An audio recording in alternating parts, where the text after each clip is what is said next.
Hello guys, welcome back to my channel. मैं हूं योगेश और आप सभी का स्वागत है टीम वाई वाई में। आज हम बात करने वाले हैं हमारे फोर्स कॉइन को लेकर, जो कि हमारे फोर्स डेस्क के ऊपर में उसके रेट्स जो अप डाउन हो रहे हैं, मतलब जो पंप और डंप हो रहा है वो किस वजह से हो रहा है, वो होता क्या है और उसको किस तरह से कंट्रोल किया जा सकता है। और आने वाले टाइम में हमारे फोर्स कॉइन के जो रेट्स लोग पूछते हैं कि हमारा फोर्स कॉइन आने वाले टाइम में या दिसंबर में या 2025 या 26 में या 5 साल के बाद में हमारा फोर्स कॉइन हम लोगों को कितना बड़ा रिटर्न देने वाला है, मतलब उसकी वैल्यू क्या होने वाली है। तो ये वीडियो स्पेशल उन सभी लोगों के लिए है जिन लोगों के मन में फोर्स कॉइन को लेकर ये सारे के सारे क्वेश्चन चलते रहते हैं कि उन लोगों ने जो इन्वेस्टमेंट किया है फोर्स कॉइन के अंदर वो सही है या गलत है। तो आज इस वीडियो के थ्रू उन लोगों को काफी कुछ उनके सवालों के जवाब मिलने वाले हैं। तो वीडियो को ध्यान से सुनिए, अपनी टीम में शेयर करें ताकि बाकी और लोगों को भी इंकरेजमेंट मिल जाए, हमारे फोर्स कॉइन को लेकर उनके जो मन में डाउट्स है वो सारे क्लियर हो जाए। तो चलिए वीडियो को शुरू करते हैं। तो सबसे पहले आप लोगों को यहाँ पर मैं हमारे फोर्स कॉइन के टोकेनोमिक्स को समझने की जरूरत है कि ये किस तरह से चलता है। और यहाँ पर जो हमारे फोर्स डेस्क के ऊपर पंप डंप हो रहा है, मतलब फोर्स कॉइन के रेट जो एकदम से कम या ज्यादा हो जा रहे हैं, मतलब वो किस वजह से हो रहे हैं, उसका रीजन क्या है। तो जिस दिन से हमारा फोर्स कॉइन 2.77 डाई से लेकर आज हमारा फोर्स कॉइन जो है $10 के आसपास चल रहा है और जो $22 को टच करके आया है। जब मिस्टर लाडो ने हमारा फोर्स डेस्क लॉन्च किया था तो हमारे फोर्स कॉइन के रेट आपने देखा था कि कंटिन्यूअसली बढ़ रहे थे। हर घंटे के हिसाब से यहाँ पर हमारा फोर्स कॉइन जो है एक एक स्टेप आगे बढ़ते जा रहा था। और आज के दिन ऐसा क्या हुआ है कि हमारा फोर्स कॉइन जो है कि धीरे धीरे नीचे आ गया है और उसके रेट्स अब जो है पंप होना थोड़ा थोड़ा स्लो हो गया है। और आगे जाके कब हमारा फोर्स कॉइन के रेट और ज्यादा ऊंचे होने वाले हैं। तो इसके लिए आप लोगों को फोर्स कॉइन की थोड़ा सा मार्केट को जो डेस्क हमारा है, डेस्क जो हमारा है जिसके ऊपर हमारा फोर्स कॉइन अभी ट्रेंड कर रहा है, जो चल रहा है, जिसके ऊपर उसकी ट्रेडिंग हो रही है, उसको थोड़ा सा समझने की जरूरत है। आप जानते हैं कि किसी भी चीज की वैल्यू तब बढ़ती है जब उसकी डिमांड बढ़ जाती है, मतलब या तो उसका यूज ज्यादा हो तभी उसकी डिमांड बढ़ती है और तभी उसके रेट्स भी देखने को मिलते हैं कि आप बढ़ जाते हैं। कई बार आप लोगों ने देखा है कि हमारे आलू प्याज के रेट जो है वो भी आसमान छूने लगते हैं, जिसको लेना हमारे लिए बहुत ज्यादा मुश्किल हो जाता है उस टाइम, क्योंकि उनके रेट बहुत ज्यादा हो जाते हैं, मतलब उनकी डिमांड ज्यादा हो जाती है, सप्लाई कम होती है, मतलब उनके बायर्स ज्यादा हो जाते हैं, उनके सेलर जो है वो कम हो जाते हैं। तो यहां पर देखते हैं कि आप उसके प्राइस जो है ऑटोमेटिकली पंप करने लगते हैं। तो यही एक चीज होती है जो मार्केट को इफेक्ट करती है और इसी चीज को पंप एंड डंप होना बोलते हैं। अगर सेलर ज्यादा है किसी भी चीज के तो यहां पर आप देखेंगे कि उसके रेट जो है कंटिन्यूअसली डाउन होने लग जाएंगे, मतलब उसके रेट जो है नीचे आने लग जाएंगे। और अगर उसके बायर ज्यादा है, यहां पर अगर उस चीज के बायर ज्यादा है मार्केट में तो उसके रेट्स भी यहां पर इंक्रीज होने लग जाते हैं। तो यही फंडा हर किसी के ऊपर अप्लाई होता है। हमारे क्रिप्टो करेंसी में भी जो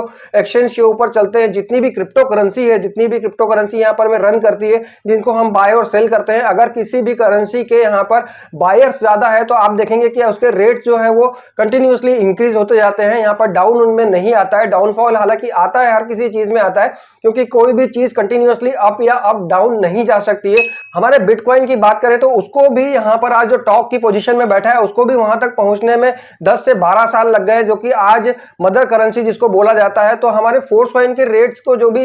लोग प्रिडिक्ट करते हैं कि हमारे दिसंबर में इतना हो जाएगा या 2024 या 25 में इतना हो जाएगा, उन लोगों को थोड़ा सा ये चीज समझने की जरूरत है कि ये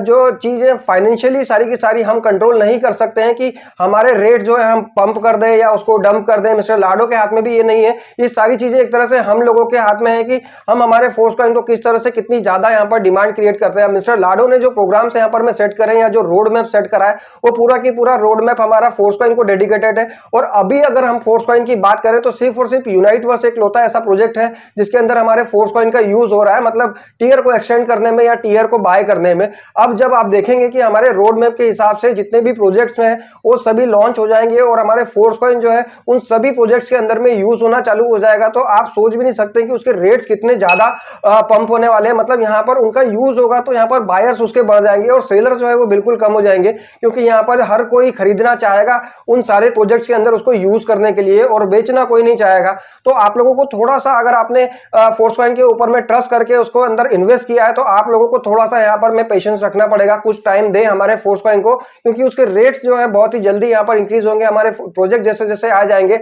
और इसकी जो है टोकेनोमिक्स को आप लोगों को समझने की जरूरत है, पंप एंड डंप को समझने की जरूरत है, क्योंकि हम कभी भी किसी भी करेंसी में अगर इन्वेस्ट करते हैं तो शॉर्ट टाइम के लिए नहीं करते हैं और ये आपका इन्वेस्टमेंट थोड़ा लंबे टाइम के लिए होता है। हमारे यहाँ बच्चा भी अगर पैदा होता है तो हम उसको अगले दिन से नहीं बोल देते हैं कि आप जाकर काम करो या पैसा कमा कर लेकर आओ, या उनसे ये नहीं पूछने लग जाते हैं कि आप हमको फ्यूचर में कितना ज्यादा यहाँ पर प्रॉफिट या बनाकर दोगे या कमाई कितनी करके दोगे हर महीना या 8 साल के बाद में, 10 साल के बाद में। तो ये उम्मीद अभी फोर्स कॉइन से आप लोग थोड़ा सा कम लगाएं है कि एकदम से उसके प्राइस जो है वो बढ़ जाए, उसको थोड़ा सा टाइम दे, उसके यूजेस को बढ़ने दे, यहाँ पर उसके प्रोजेक्ट जो उसको सपोर्ट करने वाले हैं, जो उसको उठाने वाले हैं, उनको आने दे और अपने हो सके तो जितने ज्यादा फोर्स कॉइन आप बाय कर सकते हैं उनको करते रहें, क्योंकि आने वाले टाइम में फोर्स कॉइन बहुत बड़ा रिटर्न देगा। और ये है मार्केट में जो है पंप डंप चलता है, और इसी तरह से हमारे किसी भी करेंसी के या किसी भी चीज के रेट जो है अप एंड डाउन होते हैं। तो ये चीज को कुछ आप लोगों को समझने की जरूरत है, जिसके थ्रू आप अपना अपना पेशेंस यहाँ पर बना के रख पाएंगे। और अभी भी टाइम है आप लोगों के पास में, जब तक कि हमारा फोर्स कॉइन एक्सचेंज के ऊपर नहीं आ जाता तब तक हम लोगों के पास में ये गोल्डन अपॉर्चुनिटी है कि हमको अभी फोर्स कॉइन बिल्कुल कम रेट में मिल रहा है। जिस दिन हमारा एक्सचेंज के ऊपर आ जाएगा, जो कि 6 एक्सचेंज के ऊपर आने वाला है, जिसको मिस्टर लाडो पहले से बता चुके हैं, तब आप देखेंगे कि हमारे फोर्स कॉइन के रेट जो है बहुत ज्यादा बढ़ने लग जाएंगे और हमारे लिए हो सकता है कि उनको बाय करना मुश्किल हो जाए। अभी भी हम सोचते हैं कि जब बेचने वाली बात आती है तो हम बोलते हैं कि यार बहुत कम प्राइस है, $10 भी, बट जब खरीदने वाली बात आती है तो हम लोग बोलते हैं अरे यार हमारा कॉइन जो है बहुत ज्यादा बढ़ गया है। तो ये चीज हम अपने मन को समझाने वाली बातें करते हैं, बट हम लोगों को जो प्रैक्टिकल लाइफ में होता है, जो प्रैक्टिकल एक्सचेंज के ऊपर होता है, जो डेस्क के ऊपर होता है, उसको थोड़ा सा समझने की जरूरत है। तो आई थिंक कि आप लोगों के सारे डाउट्स यहाँ पर फोर्स कॉइन की रेट्स को लेकर क्लियर हुए होंगे। और अगर कुछ भी फिर भी आपके मन में डाउट रहता है तो आप लोग बेफिक्र मुझे यहाँ पर मैसेज कर सकते हैं, कमेंट कर सकते हैं, आपके सारे सवालों के जवाब देने की मैं ट्राई करूंगा। तो आज के वीडियो के लिए इतना ही। मेटाफोर्स रिलेटेड ऐसे इन्फॉर्मेशन वीडियोस के लिए बने रहे मेरे साथ मेरे चैनल पर। मिलते हैं नेक्स्ट वीडियो में, तब तक के लिए bye, love you all guys.